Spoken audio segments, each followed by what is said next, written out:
US President Joe Biden has once again sent his White House aides scrambling to correct some of his comments, this time some that he made in Warsaw.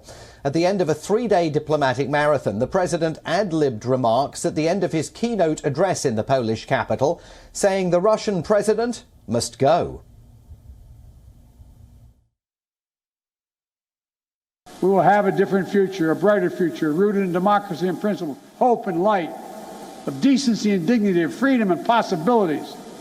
For God's sake, this man cannot remain in power. President Biden's high-stakes speech was meant to throw the full weight of the United States behind its European allies and cement their unity. Although the forceful denunciation resonated with some leaders, it was the unprompted ad-lib that captured the world's attention, from foreign policy experts to members of Congress and NATO allies. Interestingly, the US president contradicted his own comments a day later on Sunday when questioned by reporters here in Washington if he'd been calling for regime change in Russia. Biden responded with an emphatic no. But his earlier comments had already reverberated around the world. Putin's spokesman Dmitry Peskov denounced the remark, saying that it's not up to the President of the United States or the Americans to decide who will govern Russia. Meanwhile, the French President Emmanuel Macron warned that Biden's description of Putin as a butcher could escalate a conflict that the US and its NATO allies have sought to keep contained at all costs. The White House sought to try and persuade reporters that the president was not advocating regime change in Russia, and US Secretary of State Antony Blinken was inveighed to deny that the US is calling for Putin's ouster. He spoke in Jerusalem. Allies agreed to further reinforce NATO's eastern flank so that we can defend every inch of NATO territory. I think the President, the White House, made the point last night that quite simply, President Putin cannot be empowered to wage war or engage in aggression against Ukraine or anyone else. As you know, and as you've heard us say repeatedly, we do not have a strategy of regime change in Russia or anywhere else for that matter. In this case, as in any case, it's up to the people of the country in question. It's up to the Russian people. But Biden did spend much of the past 10 days escalating his rhetoric about Putin, calling him a pure thug, murderous dictator, a war criminal, and a butcher. You know, you're dealing every day with Vladimir Putin. I mean, look at what he's done to these people. What does it make you think? He's a butcher. My generic point is that, now you have Ireland and Great Britain and the Republic standing together against a murderous dictator, a pure thug who is waging an immoral war against the people of Ukraine. So live now to WION's Susan Tehrani, who joins us from New York City today. Susan, what is going on here? The President of the United States last week said that if the Russians used chemical weapons in Ukraine, the United States would respond in kind. The National Security Advisor then had to clean up those comments and say the US will never use chemical weapons. The President then ad-libbing those 9 words at the end of his speech in Warsaw on Saturday, which to all intents and purposes overshadowed everything that came before. The White House then having to clean those comments up, and the president himself even cleaning them up last night in Washington, D.C. What is going on?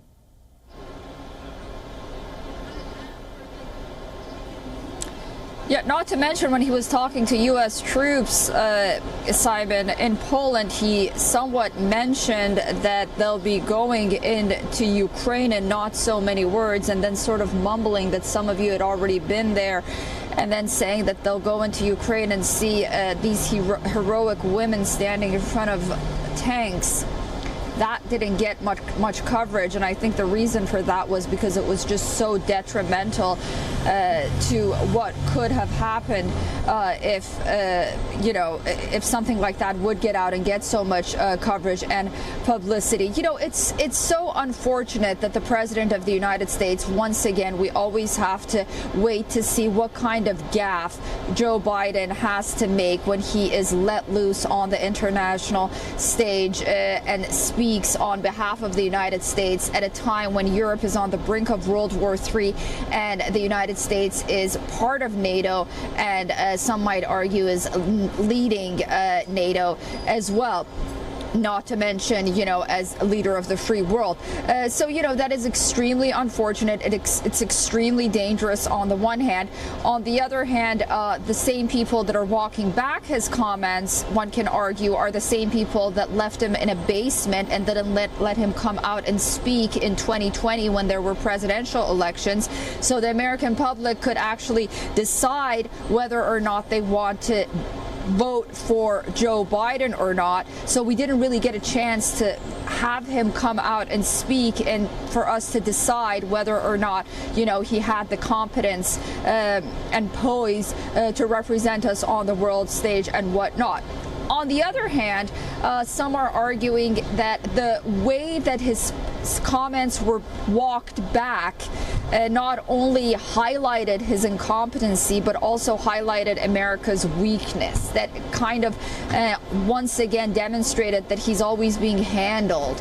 And perhaps it would have been better that a stronger statement on the part of the United States would have come out. Yes, the United States could have said that, we're not advocating for regime change. It's up to the American people. Something in the line of what Anthony Blinken said, but perhaps a firmer stance coming out of the White House. The Wall Street Journal argued that it's not just Joe Biden, but it's also his administration and his advisors.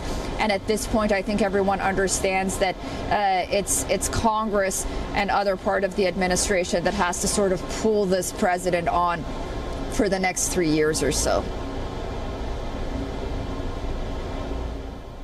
But White House loyalists say we're all missing the point here, that the point of this speech was not about those 9 riffed words at the end of it, that this was a presidential oration on democracy, the battle that's underway with autocracies like Russia. As significant a presidential address, they say, as John F. Kennedy's Ich bin ein Berliner speech, as Ronald Reagan's Mr. Gorbachev tear down this wall speech. And yet, the speech itself was not particularly warmly received on the other side of the border in Ukraine.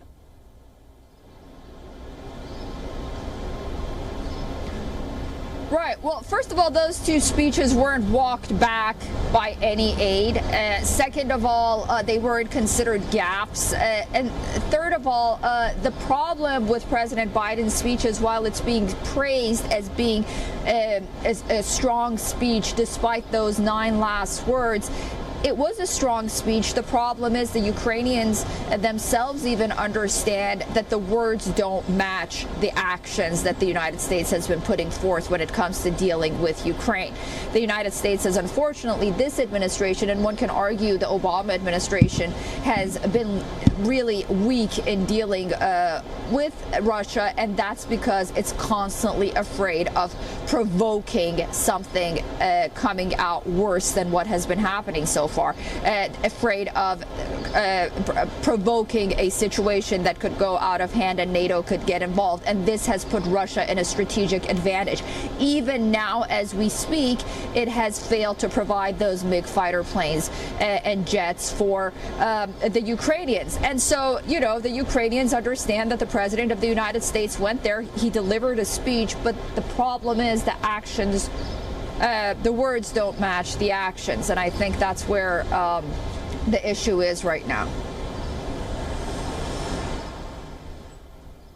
And actually, Susan, while we've been talking, there's reports now that the Polish Prime Minister has been telling a Washington Post columnist that US weapons for Ukraine are not being delivered in sufficient quantities. So lots more moving on that story. Susan Tehrani, WION's correspondent in New York, thanks so much for being there for us today.